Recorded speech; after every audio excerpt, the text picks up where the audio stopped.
കർത്താവിന്റെ പരിശുദ്ധമായ നാമം ഇന്ന് ഈ സന്ധ്യാസമയം വാഴ്ത്തപ്പെടട്ടെ. കേൾക്കാമല്ലോ അല്ലെ? ഇന്ന് സന്ധ്യയെങ്കിൽ ദൈവമക്കളുമായിട്ട് ചേർന്ന് സഭയുമായി ബന്ധപ്പെട്ട് നടത്തപ്പെടുന്ന ഉപവാസ പ്രാർത്ഥനയുടെ 19-ാം ദിനം രാത്രിയിൽ നമുക്ക് ഇപ്രകാരമായിരിക്കാനുള്ള അവസരം ദൈവം ദാനമായി നൽകിയതുകൊണ്ട് ഞാൻ നന്ദിയോടെ ദൈവത്തിന് സ്തോത്രം ചെയ്യുന്നു. വളരെ സന്തോഷമുണ്ട്. ഇന്ന് രാത്രിയിൽ ഞാൻ എന്നെ സ്നേഹിക്കുന്ന വാത്സല്യ ദൈവമക്കളോട് ചേർന്ന് കർത്താവിന്റെ സാക്ഷ്യം നിമിത്തം ഒരു പ്രാവശ്യം കൂടെ ഇന്ന് രാത്രിയിൽ ദൈവത്തിന്റെ വചനമായി നിൽപ്പാൻ ദൈവം എനിക്ക് നൽകിയ ഈ നല്ല അവസരത്തെ ഓർത്തുകൊണ്ട് ഞാൻ ദൈവത്തിന് സ്തോത്രം ചെയ്യുന്നു. ഇന്ന് രാത്രി യോഗത്തിന്റെ അധ്യക്ഷനായിരിക്കുന്ന പ്രത്യേകിച്ചും EPA ദൈവസഭയ്ക്ക് പുതിയ ശുശ്രൂഷകന്മാരായി നിയമിക്കപ്പെട്ട പ്രിയ സൈച്ചായന്, അതുപോലെ പ്രിയ ഷിബു ബദർ, അതിനെ ഓർത്ത് കർത്താവിന് സ്തോത്രം ചെയ്യുന്നു. അതുപോലെ പുതിയ ഭാരവാഹി തെരഞ്ഞെടുക്കപ്പെട്ട സഭാ സെക്രട്ടറി, അതുപോലെ ട്രഷറർ തുടങ്ങിയ എല്ലാ ഭാരവാഹികൾക്കും എല്ലാ ദൈവമക്കൾക്കും കർത്താവായ യേശു ക്രിസ്തുവിന്റെ നിസ്തുല്യമായ നാമത്തിൽ ക്രിസ്തീയ വന്ദനങ്ങളെ ഇന്ന് ഈ രാത്രിയിൽ ഞാൻ പ്രാരംഭത്തിൽ അറിയിക്കുന്നു. നമ്മളെല്ലാവരും ദൈവസന്നിധിയിൽ വളരെ പ്രാർത്ഥനയോടുകൂടെയാണ് ഇരിക്കുന്നത് എന്നുള്ള ബോധ്യം എനിക്കുണ്ട്. പൗലോസ് അപ്പോസ്തലന്റെ ഭാഷയെ പറഞ്ഞാൽ, ഞാൻ നിങ്ങൾക്ക് ശരീരം കൊണ്ട് ദൂരത്താണെങ്കിലും മിക്കവാറും ആത്മാവ് കൊണ്ടും മനസ്സുകൊണ്ടും ഹൃദയം കൊണ്ടൊക്കെ നിങ്ങളോടൊക്കെ അടുത്തിരിക്കുന്ന ഒരു നിലയാണ് എനിക്ക് ഇപ്പോൾ നിലവിലുള്ളത്. അത് ദൈവമക്കളുമായിട്ട് എനിക്കുണ്ടായിരുന്ന ആത്മീക ബന്ധത്തിന്റെയും ദൈവസ്നേഹത്തിന്റെയും ഒക്കെ അടിസ്ഥാനത്തിൽ ഉള്ള ആ ബന്ധം ഇപ്പോഴും ഉണ്ട്. അതിന് മാറ്റങ്ങളൊന്നുമില്ല. നിങ്ങളെ ഇന്ന് രാത്രിയിൽ എല്ലാവരെയും ഒന്ന് കാണാനും സന്ധിക്കുവാനും ദൈവവചനം ഷെയർ ചെയ്യുവാനും വേണ്ടിയുള്ള അവസരം ദൈവം എനിക്കും ദാനമായി നൽകിയത് കൊണ്ട് ഞാൻ ദൈവത്തിന് സ്തോത്രം ചെയ്യുന്നു. ഞങ്ങൾ ഖത്തർ വിട്ടിട്ട് ഏകദേശം 10 മാസമൊക്കെ ഏകദേശം ആകുന്നുണ്ട്. എന്നാൽ ഒരു വർഷത്തിന് മുമ്പ് വീണ്ടും നിങ്ങളുമായിട്ട് ഇപ്രകാരമായിരിക്കാനുള്ള അവസരം ദൈവം തന്നതുകൊണ്ട് സ്തോത്രം ചെയ്യുകയാണ്. ഒത്തിരി സന്തോഷമുണ്ട്. ദൈവമക്കളെ, ദൈവം എല്ലാവരെയും അനുഗ്രഹിക്കട്ടെ. ഞങ്ങളുടെ പ്രാർത്ഥനയിൽ നിങ്ങളെ എല്ലാവരെയും ഓർക്കുകയും നിങ്ങളെ ഓർത്ത് പ്രാർത്ഥിക്കുകയും ഞങ്ങൾ ചെയ്യുന്നുണ്ട്. നിങ്ങളും ഞങ്ങളെ ഓർത്ത് പ്രാർത്ഥിക്കുന്നു എന്നുള്ള ബോധ്യം ഞങ്ങൾക്കുണ്ട്. ദൈവം നമ്മെ എവിടെയായിരുന്നാലും അവിടെ സൂക്ഷിക്കേണ്ടതിനും ദൈവം നമ്മെ പരിപാലിക്കേണ്ടതിനുമായിട്ട് നമുക്ക് ദൈവത്തോട് പ്രാർത്ഥിക്കാം. ആമേ. ഇന്ന് സന്ധ്യയെങ്കിൽ ദൈവം നമ്മെ അനുഗ്രഹിക്കട്ടെ. നിങ്ങൾ ഈ കഴിഞ്ഞ 19 ദിവസമായി 19 രാത്രികളിൽ വിവിധ നിലകളിലുള്ള സന്ദേശങ്ങൾ വ്യത്യസ്ത ടൈം സോണിൽ നിന്നുകൊണ്ട് വിവിധ ദൈവദാസന്മാർ മുഖേന നിങ്ങൾ ദൈവവചനം ഇങ്ങനെ ശ്രദ്ധിച്ചു കൊണ്ടിരിക്കുകയാണ് എന്നുള്ള ബോധ്യം എനിക്കുണ്ട്. ഇന്ന് സന്ധ്യയെങ്കിലും പ്രിയ മെസ്സേജൊക്കെ പ്രിയ സഹിച്ചാനെ അയച്ചപ്പോൾ ഞാൻ പറഞ്ഞു, നിങ്ങൾ ഇങ്ങനെ കണ്ടിന്യൂസ് കേട്ടോണ്ടിരിക്കുകയല്ലേ, അതുകൊണ്ട് ഒത്തിരി സമയമൊന്നും എനിക്ക് വേണമെന്നില്ല, കുറച്ച് സമയമൊക്കെ മതി എന്ന് ഞാൻ പറയൊക്കെ ഉണ്ടായി. എങ്കിലും ഇന്ന് രാത്രിയിൽ നമ്മൾ ദൈവവചനത്തിന് മുമ്പാകെ ആയിരിക്കുമ്പോൾ വളരെ പ്രാർത്ഥനാപൂർവം നമുക്കായിരിക്കാം. ഇന്നലെ രാത്രിയിൽ സംസാരിച്ച ദൈവവചനം യൂട്യൂബിലൊക്കെ ഇട്ടിരുന്നു, ഞാൻ അത് കേട്ടിരുന്നു. എനിക്ക് ഒത്തിരി സന്തോഷം തോന്നി. വളരെ നാളുകൾക്ക് ശേഷമാണ് വളരെ അനുഗ്രഹിക്കപ്പെട്ട ഒരു വചനം എനിക്കും കേൾപ്പാൻ കർത്താവ് കൃപ ചെയ്തു. ആ ദൈവദാസനെ കർത്താവ് അനുഗ്രഹിക്കട്ടെ. നമ്മളെ നിത്യതയിലേക്ക് അടുപ്പിക്കുന്ന തികച്ചും ബൈബിളികമായ വീക്ഷണത്തോടു കൂടിയ നല്ലൊരു സന്ദേശമൊക്കെ ദൈവം തമ്പുരാൻ നമുക്ക് നൽകി തരുന്നുണ്ടല്ലോ. ആയതിനായി ഞാൻ ദൈവത്തിന് വളരെയധികം സ്തോത്രം ചെയ്യുകയാണ്. ഇന്ന് രാത്രിയിലും അതിൽ നിന്നും ഒട്ടും കുറയ്ക്കാതെ തന്നെ നമുക്ക് ദൈവവചനത്തിലേക്ക് നമ്മുടെ ശ്രദ്ധയെ കൊണ്ടുപോകാനായിട്ട് നമുക്ക് ആഗ്രഹിക്കാം. വളരെ ഉപവാസ പ്രാർത്ഥനയായിരിക്കുമ്പോൾ നമ്മുടെ എല്ലാവരുടെയും ആഗ്രഹം, ദൈവമേ എന്നെ ആത്മീയമായി ഒന്നുകൂടെ ഉണർത്തണമേ, എന്നെ ആത്മീയമായി ഒന്നുകൂടെ വളർത്തണമേ, എനിക്ക് ഒന്നുകൂടെ ദൈവത്തോട് അടുത്തിരിക്കാൻ കൃപ തരണമേ, എൻ്റെ ആത്മീക തലങ്ങളുടെ ആഴങ്ങൾ വർദ്ധിപ്പാൻ കർത്താവെ എന്നെ സഹായിക്കണമേ, അങ്ങയെക്കുറിച്ചുള്ള പരിജ്ഞാനത്തിൽ വളരുവാൻ കൃപ ദൈവം നൽകണമേ, ആ നിത്യയുടെ വെളിപ്പാടിന് ദൈവമേ പകരണമേ. നിത്യാദി പ്രാർത്ഥനയുടെ ആ വ്യത്യസ്ത മേഖലകളിലേക്ക് നാം യാത്ര ചെയ്യേണ്ടുന്നവരാണ്. ഇന്ന് സന്ധ്യയെങ്കിലും എനിക്കറിയാം നിങ്ങൾ ഏവരും അങ്ങനെ ഒരു മനോഭാവത്തിലാണ് ഇരിക്കുന്നു എന്നുള്ള ബോധ്യം എനിക്കുണ്ട്. ഓരോ പ്രാർത്ഥനകൾ കഴിഞ്ഞ് മുൻപോട്ട് പോകുന്തോറും അത്തരത്തിലുള്ള ഒരു ആത്മീക തലത്തിലേക്കാണ് ദൈവമക്കൾ നടത്തപ്പെടാറുള്ളത്. അതുകൊണ്ട് ദൈവം നമ്മെ എന്റെ സന്ധ്യയെങ്കിൽ അനുഗ്രഹിക്കട്ടെ. എല്ലാവർക്കും പ്രിയ കോശി പാസ്റ്റർ അവിടെ ഇല്ലെന്ന് എനിക്കറിയാം, പഞ്ചാബിലൊക്കെ ആണല്ലോ പ്രിയ ദേവദാസനെയും കർത്താവ് സഹായിക്കട്ടെ. നമുക്ക് പ്രാർത്ഥനയിൽ ഓർക്കാം. മുഖവുരകളൊന്നും പറയാതെ തന്നെ നമുക്ക് ദൈവവചന ഭാഗത്തേക്ക് നമ്മുടെ ശ്രദ്ധയെ ഇന്ന് രാത്രി കൊണ്ടുപോകാനായിട്ട് ഞാൻ ആഗ്രഹിക്കുകയാണ്. നമുക്ക് കൊലോസ്യ ലേഖനത്തിലേക്ക് നമ്മുടെ ശ്രദ്ധയെ ഒന്ന് കൊണ്ടുവരാം. കൊലോസ്യ ലേഖനം 3-ാം അധ്യായത്തിന്റെ 1 മുതൽ 4 വരെയുള്ള വാക്യങ്ങൾ നമുക്ക് ഒന്ന് ശ്രദ്ധിക്കാം. എല്ലാ ദൈവമക്കളും book of Colossians chapter 3 verse 1 to 4 1 മുതൽ 4 വരെയുള്ള വാക്യങ്ങളിലേക്ക് നിങ്ങളുടെ ശ്രദ്ധ ഒന്ന് കൊണ്ടുവന്നാട്ടെ. ആരെങ്കിലും ഒരാള് ആ വേദഭാഗം ഒന്ന് വായിച്ചാൽ. ആകയാൽ നിങ്ങൾ ക്രിസ്തുവിനോടുകൂടെ ഉയർത്തെഴുന്നേറ്റിരിക്കുന്നുവെങ്കിൽ ക്രിസ്തു ദൈവത്തിന്റെ വലത്തുഭാഗത്തിരിക്കുന്നതുമായ ഉയരത്തിലുള്ളത് അന്വേഷിപ്പീൻ. ഭൂമിയിലുള്ളതല്ല, ഉയരത്തിലുള്ളത് തന്നെ ചിന്തിപ്പീൻ. നിങ്ങൾ മരിച്ച് നിങ്ങളുടെ ജീവൻ ക്രിസ്തുവിനോടുകൂടെ ദൈവത്തിൽ മറഞ്ഞിരിക്കുന്നു. നമ്മുടെ ജീവനായ ക്രിസ്തു വെളിപ്പെടുമ്പോൾ നിങ്ങളും അവനോടുകൂടെ തേജസ്സിൽ വെളിപ്പെടും. മതി. നമുക്ക് ഈ ദൈവവചന ഭാഗം വളരെ അറിയാവുന്ന ഒരു വേദഭാഗമാണ്. ഖത്തറിൽ ഞാൻ ഉണ്ടായിരുന്നപ്പോൾ ഒരു ഫ്രൈഡേയിൽ സമയം പരിമിതമായിരുന്നു. ഒരു 15 മിനിറ്റ് സംസാരിച്ച് ഞാൻ നിർത്തിയ ഒരു ദൈവവചന ഭാഗമാണ്. ആ ബോധ്യത്തോടു കൂടെ തന്നെ ഇന്ന് രാത്രിയിൽ അതിന്റെ വിശദാംശങ്ങളിലേക്ക് ഇന്ന് സന്ധ്യയെങ്കിൽ ഒന്ന് പ്രവേശിപ്പാനായിട്ട് ഞാൻ ആഗ്രഹിക്കുകയാണ്. ദൈവമുൻപാകെ നാം ആയിരിക്കുമ്പോൾ വിശുദ്ധ തിരുവെഴുത്തിൽ ഓർപ്പിക്കുന്ന അതിപ്രധാനപ്പെട്ട നമ്മൾ ദൈവമക്കളുള്ള ബന്ധത്തിൽ നമുക്ക് ഉത്തേജനവും ആത്മീക ചൈതന്യവും പകരുന്ന അതിമഹത്തായ ഒരു തിരുവെഴുത്താണ് നാം വായിച്ചത്. പ്രത്യേകിച്ചും നമ്മുടെ ആത്മീക ജീവിതവുമായി ബന്ധപ്പെട്ട്, നമ്മുടെ ആത്മീക തലങ്ങളുമായി ബന്ധപ്പെട്ട് നമ്മൾ എന്താണ്, എങ്ങനെയാണ്, എങ്ങനെയാകണം എന്നത് സംബന്ധിച്ച അനുഗ്രഹിക്കപ്പെട്ട ഒരു ദൈവവചന ഭാഗമാണ് നാം കേട്ടത്. കൊലോസ്യ ലേഖനം നിങ്ങൾക്ക് എല്ലാവർക്കും വളരെ സുപരിതമായിട്ടുള്ള ഒരു പുസ്തകമാണ്. പൗലോസ് അപ്പോസ്തലന്റെ എഴുത്തുകളിലെ അതിപ്രാധാന്യത്തോടെ എഴുതപ്പെട്ട കാരാഗ്രഹ ലേഖനങ്ങളിൽ 4 എണ്ണമുണ്ട്. എഫേസ്യർ, ഫിലിപ്പിയർ, കൊലോസ്യർ, ഫിലേമോൻ എന്നീ 4 കാരാഗ്രഹ ലേഖനങ്ങളിൽ വേറിട്ട് നിൽക്കുന്ന കർത്താവായ യേശുക്രിസ്തുവിനെ കുറിച്ച് അതീവമായി പ്രഖ്യാപനം നടത്തുന്ന ഒരു പുസ്തകമാണ് കൊലോസ്യ ലേഖനം. ഈ കൊലോസ്യ ലേഖനത്തിന്റെ പശ്ചാത്തലത്തിലേക്കൊന്നും പ്രവേശിപ്പാനായി ഞാൻ ആഗ്രഹിക്കുന്നില്ല. എഫെസോസ് പട്ടണത്തിൽ നിന്ന് ഏകദേശം ഒരു 100 മൈൽ അകലെ നിലകൊള്ളുന്ന, പ്രത്യേകിച്ച് ഇന്നത്തെ തുർക്കിയുടെ തെക്കേ അറ്റത്ത് നിലകൊള്ളുന്ന ഒരു സ്ഥലമാണ് ഈ കൊലോസ്യ പട്ടണം. പ്രത്യേകിച്ചും നമ്മൾ ബൈബിളിൽ വായിക്കുന്ന പോലെ ഹീരപ്പോലീസ് എന്ന് കേട്ടിട്ടുണ്ടല്ലോ. ഹീരപ്പോലീസ്, ലവോദിഷിയ, അതുപോലെ ഈ പറയപ്പെട്ട കൊലോസിയ, ഈ 3 പ്രധാനപ്പെട്ട മേജർ സിറ്റീസ് എന്ന് പറയുന്നത് ഈ എഫെസോസ് എന്ന് പറയുന്ന പ്രധാന പട്ടണത്തിൽ നിന്ന് ഏകദേശം 100 മൈൽ അകലെ നിലകൊള്ളുന്ന പട്ടണങ്ങളാണ്, കൊച്ചു കൊച്ചു നഗരങ്ങളാണ്. അങ്ങനെയുള്ള ഈ കൊലോസിയ നഗരത്തിൽ, കൊലോസിയ പട്ടണത്തിൽ സ്ഥാപിക്കപ്പെട്ട, അനുഗ്രഹിക്കപ്പെട്ട ഒരു സഭയാണ് കൊലോസിയ സഭ. ഇവിടെ എങ്ങനെയാണ് ഈ സഭ? ഇന്നത്തെ മോഡേൺ തുർക്കിയുടെ ഒരു ഭാഗമാണ് ഇതൊക്കെ. പക്ഷെ ഇന്നിപ്പോ നമുക്കറിയാം, ഇന്ന് അവിടെ അങ്ങനെയൊന്നുമില്ല, അതെല്ലാം കെട്ടടങ്ങിപ്പോയി. എന്നാൽ ഈ ലേഖനം എഴുതുന്ന കാലഘട്ടത്തിൽ, 1-ാം നൂറ്റാണ്ടിൽ AD 60-നും 62-നും ഇടയിലുള്ള കാലഘട്ടത്തിൽ അപ്പോസ്തലനായ വിശുദ്ധ പൗലോസ് അപ്പോസ്തലൻ ഈ ലേഖനം എഴുതുമ്പോൾ അവിടെ അനുഗ്രഹിക്കപ്പെട്ട ഒരു സഭ ഉണ്ടായിരുന്നു. അവിടെ അനുഗ്രഹിക്കപ്പെട്ട ഒരു കൂടിവരവുണ്ടായിരുന്നു. അവിടെ ദൈവത്തെ ആരാധിക്കുന്ന ഒരു സമൂഹം അവിടെയുണ്ട്. നാം ചിന്തിക്കണം, കൊലോസിയ പട്ടണത്തിലെ ഈ സഭ സ്ഥാപിക്കപ്പെട്ടത് പൗലോസിനാലൊന്നുമല്ല. പൗലോസ് അല്ല ഈ സഭ സ്ഥാപിച്ചത്.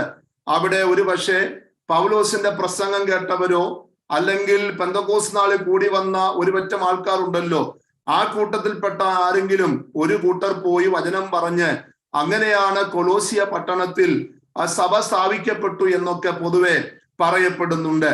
അപ്പോൾ അങ്ങനെ സ്ഥാപിക്കപ്പെട്ട ഈ സഭയുടെ പാസ്റ്ററുടെ പേര് നിങ്ങൾക്ക് അറിയാമെന്ന് വിചാരിക്കുകയാണ്. എപ്പഫ്രാസ് എന്നാണ് കൊലോസിയ സഭയുടെ പാസ്റ്ററുടെ പേര്. അങ്ങനെ എപ്പഫ്രാസ് എന്ന് പറയുന്ന ഈ ദൈവ മനുഷ്യൻ പൗലോസ് അപ്പോസ്തലൻ കാരാഗ്രഹത്തിൽ കിടക്കുമ്പോൾ തന്റെ അടുക്കൽ വന്ന് കൊലോസ്യ സഭയിലെ വിഷയങ്ങളെ കുറിച്ച് പറയുകയാണ്. പൗലോസ് ഈ കൊലോസ്യ സഭയിലെ വിശ്വാസികളെ കണ്ടിട്ടില്ല, അവരെ നേരിട്ട് അറിഞ്ഞിട്ടില്ല, കേട്ടുള്ള പരിചയം മാത്രമേ ഉള്ളൂ. അപ്പൊ കൊലോസിയ പട്ടണത്തിലുള്ള ഈ സഭയിലുള്ള ദൈവമക്കളെ കുറിച്ച് അവിടുത്തെ പാസ്റ്റർ ആയിരിക്കുന്ന എപ്പഫ്രാസ് പൗലോസിനോട് പല കാര്യങ്ങൾ പറഞ്ഞു. അപ്പോൾ അവിടെ ഉണ്ടായ പ്രതിസന്ധികളും പ്രശ്നങ്ങളും ദുരുപദേശപരമായ വിഷയങ്ങളും ഒക്കെ പറഞ്ഞപ്പോൾ കാരാഗ്രഹത്തിൽ കിടക്കുന്ന പൗലോസിന് അവരെ ഓർപ്പിക്കുവാനും അവരെ ക്രിസ്തുവിൽ വളർത്തുവാനും അവരെ ക്രിസ്തുവിൽ ജീവിപ്പിക്കുവാനും ക്രിസ്തുവിൽ അവരുടെ പൊസിഷൻ എന്താണെന്ന് പറയാനും വേണ്ടിയാണ് ഈ ലേഖനം പൗലോസ് എഴുതി കൊടുത്തയക്കുകയാണ്. തിഹിക്കോസിന്റെ കയ്യിലാണ് ഈ ലേഖനം എഴുതി കൊടുത്ത് അവിടെ വായിപ്പിക്കുന്നുണ്ട്. നമ്മൾ കൊലോസ് ലേഖനം അവസാന വാക്യം വായിക്കുമ്പോൾ പറയുന്നുണ്ട്, നിങ്ങൾ ഈ അധ്യായം ഈ എഴുത്ത് എവിടെ വായിപ്പിക്കാനാണ്? നിങ്ങൾ ഇത് ലവോദിക്കയിലും വായിക്കണം, ലവോദിക്കയിലുള്ളത് നിങ്ങളും വായിച്ചു കേൾക്കണമെന്നൊക്കെ അവിടെ വായിക്കുന്നുണ്ട്.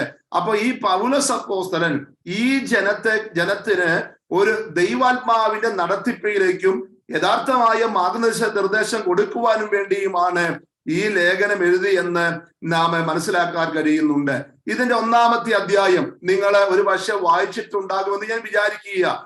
അതിനകത്ത് 1-ാം അധ്യായം മുഴുവനും നമ്മുടെ കർത്താവായ യേശുക്രിസ്തുവാണ് സകലത്തിനും അടിസ്ഥാന കാരണം, the root cause of everything എന്നുള്ള ഒരു പ്രധാനപ്പെട്ട സങ്കല്പമാണ് അവിടെ പറയുന്നത്. യേശുക്രിസ്തു എല്ലാറ്റിനും എല്ലാമാണ്, യേശുവാണെല്ലാം, അവനാണ് ആദ്യൻ, അവനാൽ അവന് വേണ്ടിയും എല്ലാം അവനാലുമാകുന്നു എന്ന് പറഞ്ഞുകൊണ്ട് യേശുവിനെ പ്രൊജക്ട് ചെയ്ത് യേശുക്രിസ്തുവിനെ മുൻനിർത്തിക്കൊണ്ട് പൗലോസ് ആ 1-ാം അധ്യായം വിവരിക്കുന്നുണ്ട്. 2-ാം അധ്യായത്തിലേക്ക് വരുമ്പോൾ പൗലോസ് പറയുന്നത് ക്രിസ്തു എന്ന ദൈവമർമ്മത്തിന്റെ പരിജ്ഞാനം ധരിച്ചവരാണ് ആര്? ദൈവമക്കൾ. ഇത് ലോകമനുഷ്യരെ കുറിച്ച് പറയുന്നതല്ല. ക്രിസ്തു എന്ന ദൈവമർമ്മത്തിന്റെ പരിജ്ഞാനം ധരിച്ചവരാണ് ദൈവമക്കൾ. ആ ദൈവമക്കൾ ജീവിക്കേണ്ടുന്ന കാര്യം പറയുന്നുണ്ട്. എന്നിട്ട് 3-ാം അധ്യായത്തിലേക്ക് വരുമ്പോൾ പൗലോസ് പറയുന്നത് ക്രിസ്തുവിലുള്ള ഒരു വിശ്വാസിയുടെ സ്ഥാനവും അവർ ജീവിക്കേണ്ട രീതിയുമാണ് 3-ാം അധ്യായത്തിൽ പറയുന്നത്. 4-ാം അധ്യായത്തിലേക്ക് വരുമ്പോൾ സ്വർഗത്തിൽ ഒരു ദൈവം ഉണ്ടെന്നുള്ള മുന്നറിയിപ്പ് പറഞ്ഞുകൊണ്ട് ആ അധ്യായം അവിടെ അവസാനിപ്പിക്കുകയാണ്. ഇന്ന് രാത്രിയിൽ നമുക്ക് ഈ 3-ാം അധ്യായം വായിച്ച വേദഭാഗത്തിലേക്ക് ഒന്ന് വിശദീകരണത്തിനായി നമുക്കൊന്ന് തയ്യാറാകാം.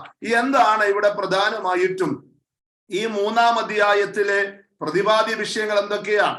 സ്തോത്രം. പ്രധാനമായും നമ്മൾ വായിച്ചത് എങ്ങനെയാണ്? നിങ്ങൾ കർത്താവായ യേശുക്രിസ്തുവിനോടുകൂടെ ഉയർത്തെഴുന്നേറ്റിരിക്കുന്നുവെങ്കിൽ ക്രിസ്തു ദൈവത്തിന്റെ വലത്തുഭാഗത്തിരിക്കുന്ന ഇടമായ ഉയരത്തിലുള്ളത് അന്വേഷിക്കുവിൻ. നമുക്ക് ഈ 1-ാം വാക്യം ഒന്ന് ശ്രദ്ധിക്കാം. നിങ്ങൾ യേശു ക്രിസ്തുവിനോടുകൂടെ ഉയർത്തെഴുന്നേറ്റിരിക്കുന്നുവെങ്കിൽ. എത്ര മഹത്തായൊരു വാക്യമാണ്! ഈ വാക്യങ്ങളിലും ഈ വാക്യങ്ങളുടെ വിശകലനവും നിങ്ങൾ ശ്രദ്ധിക്കണം. ഒരിക്കലും ഒരു ഭൗമിക വിഷയത്തെ ബന്ധപ്പെടുത്തിയൊന്നും പറയാൻ ഞാൻ ആഗ്രഹിക്കുന്നില്ല. ഇത് തികച്ചും പ്യൂർലി സ്പിരിച്വൽ ആയിട്ടുള്ള വാക്യങ്ങളാണ്. നമ്മുടെ ആത്മീകപരമായ വിഷയമാണ്. ഇത് നമ്മുടെ ജീവന്റെ പ്രശ്നമാണ്. ഇത് നമ്മൾ ദൈവമായുള്ള ബന്ധത്തിൽ ലൈഫ് ആഫ്റ്റർ ഡെത്തിന്റെ ഭാഗമാണ്. ഇത് ജീവൽ പ്രശ്നമാണ്. അപ്പൊ ആ അർത്ഥത്തിലാണ് പൗലോസ് ചോദിക്കുന്നു, if you are resurrected with Christ, നിങ്ങൾ യേശു ക്രിസ്തുവിനോടുകൂടെ ഉയർത്തെഴുന്നേറ്റിരിക്കുന്നു എങ്കിൽ ഇഫ് യു ആർ എന്ന് പൗലോസ് അവിടെ പറയുമ്പോൾ നമുക്കൊരു ചോദ്യം തിരിച്ചു ചോദിക്കാം. അല്ല പൗലോസേ, നീ എപ്പോഴാ ഞങ്ങൾ ഉയർത്തെഴുന്നേറ്റത്? ഒരാൾ ഉയർത്തെഴുന്നേൽക്കണമെങ്കിൽ ആദ്യം എന്ത് സംഭവിക്കപ്പെടണം? മരിക്കണ്ടേ? ഒരാൾ മരിച്ചെങ്കിലല്ലേ ഉയർത്തെഴുന്നേൽക്കാൻ പറ്റൂ. ഉയർത്തെഴുന്നേൽക്കാൻ പറ്റണമെങ്കിൽ ആള് മരിക്കണ്ടേ? മരിക്കാത്തയാൾക്ക് ഉയർത്തെഴുന്നേൽക്കാൻ പറ്റില്ലല്ലോ. അപ്പൊ അങ്ങനെയെങ്കിൽ വിശ്വാസികളായ ദൈവമക്കളെ എക്സ്ക്ലൂസീവായിട്ട് ഓർപ്പിക്കുന്ന തിരുവെഴുത്താണ് നിങ്ങൾ ഉയർത്തെഴുന്നേറ്റിരിക്കുന്നു എങ്കിലെന്ന് പറയുമ്പോൾ നിങ്ങൾ ആരെയും ഒന്ന് ചിന്തിച്ചു നോക്കിക്കേ. നിങ്ങളും ഞാനും എപ്പോഴാ മരിച്ചത്? സ്തോത്രം. നമ്മൾ എപ്പോഴാ മരിച്ചത്? ഉത്തരം ഇതിനകത്തൂടെ പറയേണ്ട, മനസ്സിലൊന്ന് പറയാൻ ട്രൈ ചെയ്തേ. നമ്മൾ എപ്പോഴാണ് മരിച്ചത്? നമ്മൾ മരിച്ചെങ്കിലേ നമ്മൾ ഉയർത്തെഴുന്നേറ്റു എന്ന് പറയാൻ പറ്റുകയുള്ളൂ. ഒരു പരിധി വരെ പറഞ്ഞാൽ നമ്മൾ മരിച്ചത് എപ്പോഴാണ്? റോമാലേഖനത്തിലേക്ക് ഒന്ന് വന്നാട്ടെ. 6-ാം അധ്യായത്തിന്റെ 2-ാമത്തെ വാക്യവും അതുപോലെ അതിന്റെ 11-ാമത് വാക്യവും ഒന്ന് പെട്ടെന്ന് എടുത്ത് വായിച്ച് നമുക്ക് വചനത്തിലൂടെ ഈ വിഷയങ്ങളെ ഒന്ന് മനസ്സിലാക്കുമ്പോൾ നമുക്ക് സന്തോഷം പകരുന്ന കാര്യമാണ്. 6-2 11 പെട്ടെന്നൊന്ന് വായിച്ചാട്ടെ. പാപസംബന്ധമായി മരിച്ചവരായ നാം ഇനിയാണ് ജീവിക്കുന്നത് എങ്ങനെ? അവിടെ പറയുന്നു നാം പാപസംബന്ധമായി നാം മരിച്ചു. അതുപോലെ 11-ലും പറയുന്നുണ്ട് പാപസംബന്ധമായി നമ്മൾ മരിച്ചു. അപ്പോൾ സഹോദരീ സഹോദരന്മാരെ, നമ്മൾ പാപസംബന്ധമായി അല്ലെങ്കിൽ പാപത്തിന് നിങ്ങളും ഞാനും ഒരു പ്രാവശ്യം നമ്മൾ മരിച്ചവരാണ്. ശരിയല്ലേ പറഞ്ഞത്? എപ്പോഴാ മരിച്ചത്? യേശു കർത്താവിനെ രക്ഷിതാവും കർത്താവുമായി നിങ്ങൾ സ്വീകരിച്ചൊരു സമയമുണ്ടല്ലോ. എന്ന് പറഞ്ഞാൽ വെറുതെ കാഷ്വലായി സ്വീകരിച്ച കാര്യമൊന്നുമല്ല, നിർബന്ധ ബുദ്ധിക്ക് വഴങ്ങി യേശുവിനെ രക്ഷിതാവും കർത്താവുമായി സ്വീകരിച്ച കാര്യവുമല്ല. പെന്തക്കോസ്തി ജനിച്ചത് കൊണ്ടും യേശുവിനെ സ്വീകരിച്ചെന്നുള്ള കാര്യം കൊണ്ടൊന്നുമല്ല. യാഥാർത്ഥ്യബോധത്തോടെ, സത്യമാണെന്നുള്ള ബോധ്യത്തോടെ, പാപം എന്താണ്, രക്ഷകനാരാണ്, ഇതിന്റെ ആഫ്റ്റർ എഫക്റ്റ് എന്താണ് എന്നുള്ള ബോധ്യത്തോടെ മനസ്സിലാക്കി പാപത്തെ ഏറ്റുപറഞ്ഞ് പാപത്തെ വിട്ടൊഴിഞ്ഞ് യേശുവിനെ രക്ഷകനായി കർത്തൃത്വമായി അംഗീകരിച്ചിട്ട് നാം ജീവിക്കുന്നെങ്കിൽ തിരുവെഴുത്ത് പറയുന്നു, അങ്ങനെയുള്ളവർ പാപത്തിന് മരിച്ചു. സ്തോത്രം. അപ്പൊ നമ്മൾ ഈ പാപത്തിന് മരിച്ചു കഴിഞ്ഞത് കൊണ്ടാണ് നമ്മളെല്ലാവരും എന്ത് ചെയ്തത്? സ്നാനപ്പെട്ടതല്ലേ? ബാപ്റ്റിസം എടുത്തത് എപ്പോഴാ? നമ്മളൊക്കെ ഈ പാപത്തിന് മരിച്ചത് കൊണ്ടാണ് നിങ്ങളും ഞാനും ബാപ്റ്റിസം എടുത്തത്. അല്ലാതെ വെറുതെ നാട്ടുകാരെ കാണിക്കാനല്ല. ബാപ്റ്റിസം എടുത്തത് കൊണ്ട് ആരും പാപത്തിന് മരിക്കണം നിർബന്ധമില്ല. പാപത്തിന് മരിച്ചവർക്ക് മാത്രമേ ബാപ്റ്റിസം എടുക്കാൻ പറ്റുകയുള്ളൂ. അപ്പൊ ഈ ബാപ്റ്റിസത്തിലൂടെ നമ്മൾ എന്ത് ചെയ്തിട്ടുണ്ട്? യേശു ക്രിസ്തുവിനോടുകൂടെ നമ്മൾ മരിച്ചു. യേശു ക്രിസ്തുവിനോടുകൂടെ നമ്മൾ എന്ത് ചെയ്യുക? ഉയർത്തെഴുന്നേറ്റു. യേശു ക്രിസ്തു നടക്കുന്നത് പോലെ ജീവന്റെ പുതുക്കത്തിൽ, ജീവന്റെ മാർഗത്തിൽ നാം എന്ത് ചെയ്യുന്നു? നടക്കുന്നു. നിങ്ങൾ ശ്രദ്ധിക്കണം, ഞാൻ ഈ വാക്യം ഒന്ന് വിശദീകരിക്കുക. ഞാൻ നിങ്ങളോട് പറയാം, ഈ വചനത്തിൽ രസിക്കുക എന്ന് പറഞ്ഞാൽ എങ്ങനെയാ? വചനത്തിൽ രസിക്കുക എന്നൊക്കെ നമ്മൾ പറയുമ്പോ എന്താ ഈ അർത്ഥമാക്കുന്നത്? ഇപ്പൊ നമ്മൾ ടൂറിന് പോകുമ്പോ ഒരു ഇതുവരെ കാണാത്ത ഒരു വലിയൊരു സൗധം നമ്മൾ കണ്ടെന്നിരിക്കട്ടെ. കണ്ടു കഴിയുമ്പോൾ നമ്മൾ എന്ത് ചെയ്യുക? അതിന്റെ ഭംഗി, അതിന്റെ മനോഹാരിത, അതിന്റെ മുക്ക്, അതിന്റെ മൂല, അതിന്റെ നിറം, അതിന്റെ വർണ്ണം, അതിന്റെ ലൈറ്റ് എന്ന് വേണ്ട സർവത്ര കാര്യങ്ങൾ നമ്മൾ എന്ത് ചെയ്യും? അടുത്തത് ഫോട്ടോ എടുക്കും, അത് കാണും, അത് നോക്കും, ആരും വിളിച്ചാൽ വിശദീകരിക്കും. എന്താ? നമ്മൾ അതിൽ രസിക്കുന്നുണ്ട്. നമുക്കതൊരു സന്തോഷം പകരുന്നില്ലേ? ഇതുപോലെ തന്നെയാണ് ഈ വചനഭാഗം. ഇന്ന് രാത്രി ഞാൻ വിശദീകരിക്കുമ്പോൾ നിങ്ങളൊക്കെ വചനത്തിൽ തന്നെ നോക്കിയിട്ട് ചിന്തിക്കണം, ഈ വചനഭാഗം എങ്ങനെയാണ് ഇതിന് വിശദീകരണങ്ങൾ, ഇത് എങ്ങനെയാണ് വചനത്തിലൂടെ എനിക്ക് ആപ്ലിക്കബിൾ ആകുന്നത്, ഈ വചനത്തിന്റെ അർത്ഥം എന്താണ്, ഈ വചനവും ഞാനുമായിട്ട് എന്താണ് ബന്ധം എന്നുള്ളതിലേക്ക് നമ്മൾ ഇങ്ങനെ കയറി ഇറങ്ങുമ്പം രസിക്കാൻ പറ്റും. അത് സന്തോഷിക്കാനായിട്ട് പറ്റും. അപ്പൊ അങ്ങനെയാണെങ്കിൽ ദൈവമക്കളോട് ഞാൻ പറയാം, നമ്മൾ പാപത്തിന് മരിച്ചൊരു സന്ദർഭം ഉണ്ടല്ലോ. ആ മരിച്ചവരായ നിങ്ങൾ എന്ത് ചെയ്തെന്ന? ഒറ്റയ്ക്കല്ല ഉയർത്തെഴുന്നേറ്റത്. ഒറ്റയ്ക്കാണോ? ഒറ്റയ്ക്കല്ല. തിരുവെഴുത്ത് പറയുകയാണ്, ആത്മീകമായി നിങ്ങൾ യേശു ക്രിസ്തുവിനോടുകൂടെ നിങ്ങൾ ഉയർത്തെഴുന്നേറ്റു. സ്തോത്രം. എത്ര മഹത്തായ ഒരു വലിയൊരു കാര്യമാണ്. ഞാൻ പാപത്തിന് മരിച്ച് ഞാൻ ഈ സ്നാനത്തിലൂടെ, ഈ സ്നാനമാകുന്ന കല്ലറയ്ക്കകത്ത് നിന്ന് ഞാൻ പൊങ്ങി വന്നപ്പോൾ എന്താ വാക്യം? ഞാൻ യേശു ക്രിസ്തുവിനോടുകൂടെ യഥാർത്ഥമായ വീണ്ടും ജനനത്തിൽ യേശുവിനോടുകൂടെ ഞാൻ ഉയർത്തെഴുന്നേറ്റിരിക്കുന്നു. സ്തോത്രം. നിങ്ങൾക്ക് സന്തോഷമുണ്ടോ? 19-ാം ദിന ഉപവാസ പ്രാർത്ഥനയിൽ ആമേൻ, ഞാൻ യേശു ക്രിസ്തുവിനോടുകൂടെ ഉയർത്തെഴുന്നേറ്റിരിക്കുന്നവനാണെന്ന് പറയുമ്പം അത് ചെറിയ നിസ്സാര കാര്യമല്ല. സ്തോത്രം. അത് ഏറ്റവും മഹത്തായ കാര്യമാണ്. അങ്ങനെ നമ്മൾ ഉയർത്തെഴുന്നേറ്റിരിക്കുന്നു. ഇനി എഫേസ്യ ലേഖനത്തിലേക്ക് ഒന്ന് വന്നേ. എഫേസ്യ ലേഖനം 2-ാം അധ്യായം 7-ാം വാക്യം ഒന്ന് വായിച്ചാട്ടെ.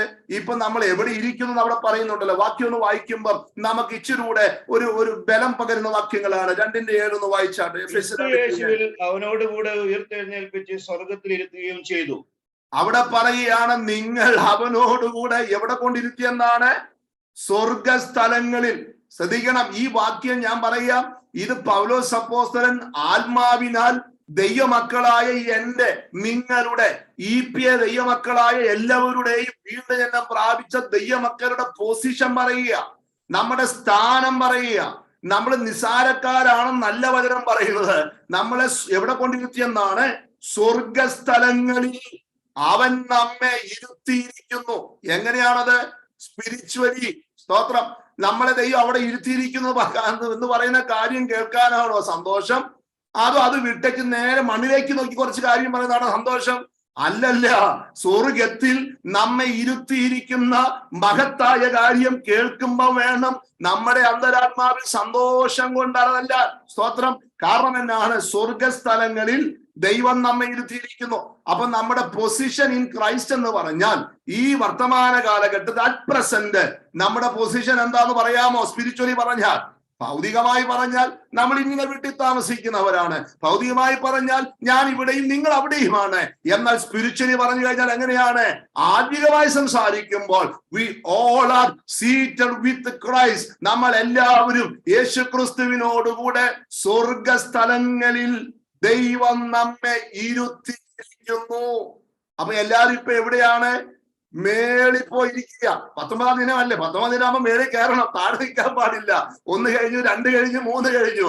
ഇങ്ങനെ ഓരോ ദിവസം പിന്നിടുമ്പോഴും നമ്മൾ എങ്ങോട്ടാ കയറുന്നത്? താഴോട്ട് വരാനല്ല, മേലോട്ട് കയറി കയറി കയറി ഉന്നത തലങ്ങളിലേക്ക് നമ്മൾ ചെന്ന് ദൈവവുമായിട്ടുള്ള അഭേദ്യ ബന്ധത്തിൽ ഇരുന്നു കൊണ്ട് ദൈവത്തിന്റെ ശബ്ദം കേട്ട് അവനോട് ചേർന്നിരുന്ന് ദൈവ സാന്നിധ്യം അനുഭവിക്കുന്ന അതിശക്തമായ ദൈവികമായ അനുഭവങ്ങൾ പ്രാപിക്കുന്ന ദിനങ്ങളായി തീരട്ടെ നമ്മുടെ ഉപവാസ പ്രാർത്ഥന എന്ന് ഞാൻ ദൈവത്തോട് പ്രാർത്ഥിക്കുന്നു. അപ്പോൾ ദൈവം നമ്മളെ ഉയർത്തെഴുന്നേൽപ്പിച്ചു കൊണ്ടുപോയി സ്വർഗസ്ഥലത്ത് ദൈവം നമ്മെ ഇരുത്തി. ഇത് വിശ്വാസത്താൽ നിങ്ങൾ ഏറ്റെടുക്കണം. ഈ വിശ്വസിച്ച് ഏറ്റെടുക്കുക എന്ന് പറഞ്ഞാൽ നാളെ കാർ കിട്ടുന്ന കാര്യമൊന്നും അല്ല. പിന്നെ വിശ്വാസത്താൽ ഏറ്റെടുക്കുക എന്ന് പറഞ്ഞാൽ അതെ, ഐ ബിലീവ് ഇറ്റ്, ഞാൻ വിശ്വസിക്കുന്നു ദൈവം എന്നെ ഉയർത്തെഴുന്നേൽപ്പിച്ച് സ്വർഗസ്ഥലത്തിരുത്തിയിരിക്കുന്നു. കർത്താവേ, അത് കാണാൻ എന്റെ കണ്ണുകളെ തുറക്കണം. അത് കാണാൻ എന്റെ മൂടുപടത്തെ നീ അകറ്റണം. അത് കാണാൻ ഈ ഭൗതിക മണ്ഡലങ്ങളുടെ മൂടുപടങ്ങളെ തമ്പുരാനെ പൊട്ടിച്ചെറിയണമേ എന്ന് നാം ദൈവത്തോട് പ്രാർത്ഥിക്കുമ്പോൾ ദൈവം തീർച്ചയായും മഹത്തായ കാര്യങ്ങൾ ദൈവം നമ്മളെ കാണിക്കും. അപ്പോൾ നമ്മൾ we are not a ordinary people, but we are a special people ആണ്. നമ്മൾ ഓർഡിനറി ആണോ? ദൈവമക്കളെ, നമ്മുടെ സ്റ്റാറ്റസ് ഇൻ ക്രൈസ്റ്റ് പഠിക്കുമ്പം നമ്മൾ ഓർഡിനറി അല്ല. പനിയുണ്ട്, രോഗമുണ്ട്, ദുഃഖമുണ്ട്, വയറ്റുവേദനയുണ്ട്, പല്ലുവേദനയുണ്ട്, എല്ലാം ഉണ്ടെങ്കിലും അത് ഫിസിക്കലിയാണ്. അതൊക്കെ ഫിസിക്കൽ കാര്യങ്ങളാണ്. പക്ഷെ സ്പിരിച്വലി സ്പീക്കിംഗ്, ആത്മീകമായി സംസാരിക്കുമ്പോൾ നമ്മുടെ പൊസിഷൻ എന്ന് പറയുന്നത് ചെറിയതല്ല.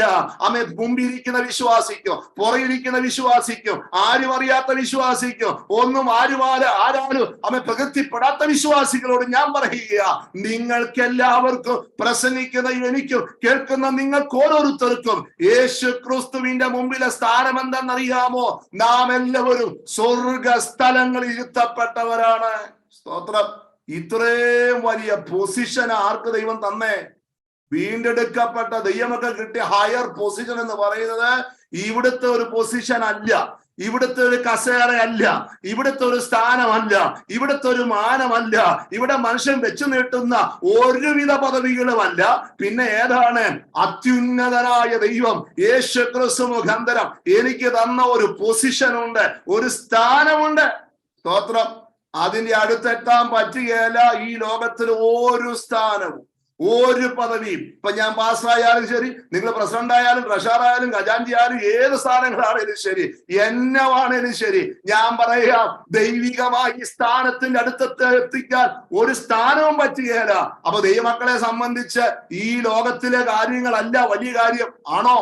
ഈ വചനം വെച്ച് പറയുകയാണ് യേശു ക്രിസ്തുവിൽ ഹയർ പൊസിഷൻ ദൈവം നമുക്ക് തന്നിരിക്കുമ്പോൾ, സഹോദരി സഹോദരന്മാരെ, അതാണ് ഏറ്റവും വലിയ കാര്യം.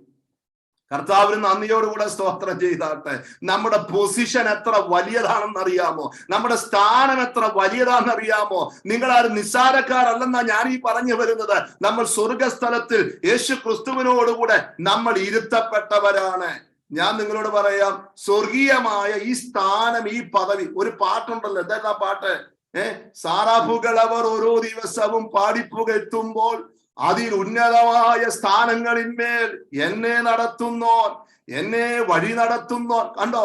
സാറാഫുകളും അവർ ഓരോ ദിവസവും പാടിപ്പുകെത്തുമ്പോൾ അതിന് ഉന്നതമായ സ്ഥാനങ്ങളിന്മേൽ എന്നെ നടത്തുന്നത് പറഞ്ഞു കഴിഞ്ഞാൽ അർത്ഥം എന്താണെന്നറിയാമോ? ദൂതന്മാർക്കും പോലും ലഭിക്കാൻ കഴിയാത്ത മഹാഭാഗ്യം, ദൂതന്മാർക്ക് പോലും ലഭിക്കാൻ കഴിയാത്ത ഉന്നതമായ പൊസിഷൻ ദൈവം എനിക്ക് തന്നു. സ്തോത്രം. ഈ വചനമൊക്കെ കേൾക്കുമ്പോൾ, ഇത് പറയുമ്പോഴും എന്റെ അന്തരങ്ങൾ സന്തോഷം കൊണ്ട് നിറയുകയാണ്.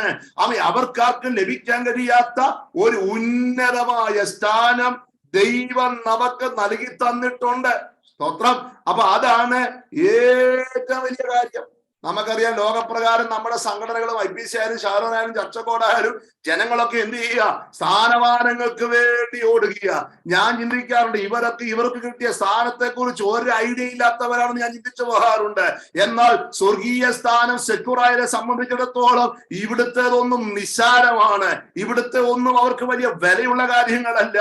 കാരണം അവർക്ക് കിട്ടിയിരിക്കുന്നത് മഹത്തായ ഒരു സ്ഥാനമുണ്ട്. അതുകൊണ്ട് സഹോദരി സഹോദരന്മാരെ, നമ്മുടെ പൊസിഷൻ ഇൻ ക്രൈസ്റ്റ്, യേശു ക്രിസ്തുവിനുള്ള നമ്മുടെ സ്ഥാനം എന്ന് പറയുന്നത് ഉന്നതമാണ്. ഈ വചനം നിങ്ങൾക്ക് ഏറ്റെടുക്കാൻ കഴിയുന്നവർ നന്ദിയുള്ള ഹൃദയത്തോടെ നമ്മുടെ കർത്താവിന് നമുക്ക് സ്തോത്രം കരയറ്റാൻ കഴിയട്ടെ. അപ്പൊ ഒന്നാമത്, നമ്മുടെ സ്ഥാനം ഉന്നതമാണ്. നമ്മൾ സ്വർഗസ്ഥലത്തിൽ ഇരിക്കുന്നവരാണ്. രണ്ടാമത്തെ കാര്യം, നമ്മൾ ഈ സ്വർഗസ്ഥലത്തിലാണ് ഇരിക്കുന്നതെങ്കിൽ ശ്രദ്ധിക്കുക, സ്വർഗത്തിലെ സ്ഥലത്തിലാണ് ദൈവം നമ്മെ ഇരുത്തിയിരിക്കുന്നത്, നമ്മൾ അവിടെയാണ് ഇരിക്കുന്നതെങ്കിൽ ഞാൻ നിങ്ങളോട് പറയാം, ഉയരത്തിൽ നിന്ന് താഴേക്ക് നോക്കുമ്പോ ഏതേലും വസ്തു വലുതായി തോന്നാറുണ്ടോ? ഏതേലും വസ്തു വലിയ ബൃഹത്തായി നമ്മുടെ മുമ്പിൽ കണ്ണിന് മുമ്പിൽ വന്ന് പെടാറുണ്ടോ? ഒന്നും പെടാറില്ലല്ലോ. പണ്ട് ഞാൻ അവിടെ പ്രസംഗിച്ചപ്പോൾ പറഞ്ഞ ഉദാഹരണം നിങ്ങൾക്ക് ഓർമ്മയുണ്ടാകുമല്ലോ. നമ്മൾ ഫ്ലൈറ്റിൽ യാത്ര ചെയ്യുമ്പോഴും ഉയരങ്ങളിലേക്ക് നമ്മൾ കയറി പോകുമ്പോ താഴെയുള്ള എല്ലാ വസ്തുക്കളും, 25 നിലയുള്ള കെട്ടിടങ്ങളും 35 നിലയുള്ള കെട്ടിടങ്ങളും നമ്മുടെ കണ്ണിന്റെ മുമ്പിൽ മറഞ്ഞ് ചെറുതായിട്ട് വരികയല്ലേ? സത്യമല്ലേ? ഇതുപോലെയാണ് ആത്മീക നിലവാരങ്ങളിൽ നമ്മൾ ഇങ്ങനെ പറഞ്ഞുയരങ്ങളിലേക്ക് നമ്മൾ പോകുമ്പോൾ സഹോദരങ്ങളെ, ഇവിടുത്തെ എല്ലാ കാര്യങ്ങളും നമ്മുടെ കണ്ണിന്റെ മുമ്പിൽ ചെറുതായി വരണം. അതാണ് ദൈവം ആഗ്രഹിക്കുന്ന ഏറ്റവും വലിയ കാര്യം. പക്ഷേ നമ്മളെ ഭൂമിയിൽ ജീവിക്കുമ്പോൾ ദൈവം നമുക്ക് വചനപ്രകാരം നമ്മൾ അനുഭവിക്കുവാൻ തന്നിട്ടുള്ള പല കാര്യങ്ങളുണ്ട്. അതൊക്കെ അതിന് വഴിക്ക് നടക്കട്ടെ. പക്ഷെ ആത്യന്തികമായി നമ്മുടെ കണ്ണുകൾ എവിടെ ഉയരണം? കൊണ്ട് താഴത്തെ എല്ലാ വിഷയങ്ങളും ചെറുതായി കാണുന്ന ഒരു ആത്മീയ നിലവാരത്തിലേക്ക് ദൈവമേ അങ്ങ് ഞങ്ങളെ കൊണ്ടുവരണമേ എന്ന് നമുക്ക് ദൈവത്തോട് പ്രാർത്ഥിക്കാം. അത് മാത്രമല്ല, നമ്മുടെ ചിന്തയിലേക്ക് വരുന്ന കാര്യം, എർത്തലി തിങ്സ് എന്ന് പറയുന്നത് നത്തിങ് ആണെന്നും ഹെവൻലി തിങ്സ് എന്ന് പറയുന്നത് ഗ്രേറ്റ് ആണെന്നുമുള്ള ഒരു വെളിപ്പാടിലേക്ക് നമ്മൾ നടത്തപ്പെടും. എങ്ങനെയാണ്? ഈ ഭൂമിയിലുള്ളതെല്ലാം നത്തിങ് ആണെന്നും ഉയരത്തിലുള്ള ഹെവൻലി കാര്യങ്ങൾ അത് ഗ്രേറ്റ് ആണെന്നുമുള്ള ഒരു ചിന്തയിലേക്കാണ് ദൈവം നമ്മെ നടത്തുന്നത്. മൂന്നാമത്തെ കാര്യം, ഒരാൾ എവിടെയാണോ ഇരിക്കുന്നത്, ഒരു വ്യക്തിയെ എവിടെയാണോ ഇരിക്കുന്നത്, ആ വ്യക്തി അവിടെ ഇരിക്കുന്ന സ്ഥലത്തെ വർത്തമാനം എന്ത് ചെയ്യും? അദ്ദേഹം പറഞ്ഞുകൂടി എന്ന് പറഞ്ഞാൽ, ഒരാളുടെ സംസാരം കേട്ടാൽ അറിയാം ആ വ്യക്തി എവിടെയാണ് ഇരിക്കുന്നതെന്ന്. സ്തോത്രം, മനസ്സിലാകുന്നുണ്ടല്ലോ? അപ്പൊ ഞാൻ എവിടെയാണോ ഇരിക്കുന്നത് അതുമായി ബന്ധപ്പെട്ട ടോക്കല്ലേ ഞാൻ ചെയ്യുള്ളൂ. ശരിയല്ലേ? ഇപ്പൊ ഒരാള് പ്രവർത്തിക്കുന്ന മേഖല, ഒരു ബിസിനസ് മേഖല ആയിക്കൊള്ളട്ടെ, മറ്റു സ്പോർട്സ് മേഖല ആയിക്കൊള്ളട്ടെ, മെഡിക്കൽ ഫീൽഡ് ആയിക്കൊള്ളട്ടെ, വാ തുറക്കുമ്പോൾ എന്തായിരിക്കാം പറയുക? അതുമായി ബന്ധപ്പെട്ട എന്തെങ്കിലും കാര്യം പറയും. അതിന്റെ അർത്ഥം എന്താ? അദ്ദേഹത്തിന് അതിനോട് പറ്റുമാനമുണ്ട്. ഇതുപോലെയാണ് നിങ്ങൾ എവിടെയാണ് ഇരിക്കുന്നത് എങ്ങനെ അറിയാൻ പറ്റുമെന്ന് അറിയാമോ? നിങ്ങളുടെ സംസാരം കേൾക്കുമ്പോൾ അറിയാം, ഒരാളുടെ വാക്കുകൾ കേൾക്കുമ്പോൾ അറിയാം ആ വ്യക്തി ഇരിക്കുന്ന സ്ഥലം സ്വർഗമാണോ അതോ ഭൂമിയിലാണോ താൻ ഇരിക്കുന്നത് എന്നുള്ള ഒരു ചിന്ത നമുക്ക് അതിലൂടെ നമുക്ക് മനസ്സിലാക്കാനായി സാധിക്കും. അപ്പോൾ ദൈവം നമ്മെ ഇരുത്തിയിരിക്കുന്ന സ്ഥലത്തിന്റെ പ്രത്യേകത നാം നന്നായി മനസ്സിലാക്കണം. അടുത്ത കാര്യം ഞാൻ ഓർപ്പിക്കാൻ ആഗ്രഹിക്കുന്നത്, നിങ്ങൾ എഫേസ്യ ലേഖനത്തിലേക്ക് ഒന്ന് വന്നാട്ടെ. അതിന്റെ 1-ാം അധ്യായത്തിന്റെ 20-21 വാക്യങ്ങൾ ഒന്ന് വായിച്ചാട്ടെ. എഫേസ്യ ലേഖനം 1-ന്റെ 20-21 വാക്യങ്ങൾ ഒന്ന് വായിച്ചാൽ. അങ്ങനെ അവൻ ക്രിസ്തുവിലും വ്യാപരിച്ച് അവനെ മരിച്ചവരുടെ ഇടയിൽ നിന്ന് ഉയർപ്പിക്കുകയും സ്വർഗത്തിൽ തന്റെ വലത്തുഭാഗത്ത് എല്ലാ വാഴ്ചയ്ക്കും അധികാരത്തിനും ശക്തിക്കും കർത്തൃത്വത്തിനും ഈ ലോകത്തിൽ മാത്രമല്ല വരുവാനുള്ളതിലും വിളിക്കപ്പെടുന്ന സകല നാമത്തിനും അത്യന്തം മീതെ ഇരുത്തുകയും.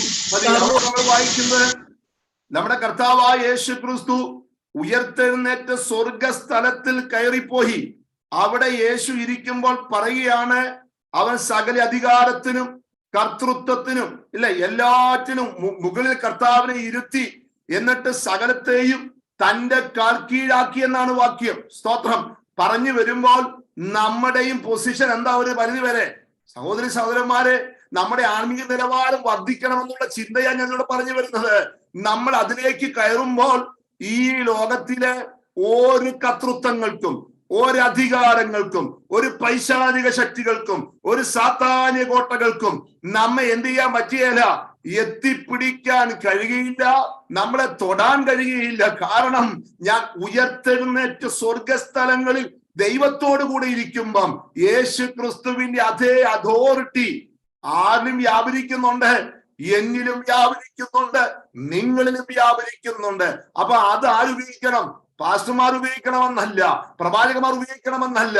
നിങ്ങൾ ഓരോരുത്തരും നിങ്ങളുടെ ഭവനങ്ങളിൽ, നിങ്ങളുടെ വീടുകളിൽ, നിങ്ങൾ ആയിരിക്കുന്ന ജീവിതത്തിന്റെ പശ്ചാത്തലങ്ങളിൽ അവൻ നിങ്ങൾക്കെതിരെ വരുന്ന ഏത് സാത്താന്യ കെട്ടുകൾക്കെതിരെയും പോരുകൾക്കെതിരെയും സഹോദരങ്ങളെ അധികാരത്തോടെ കൽപ്പിക്കുവാൻ കഴിയുന്ന ഒരു ദൈവകൃപ ദൈവം നമുക്ക് നൽകി തന്നിട്ടുണ്ട്.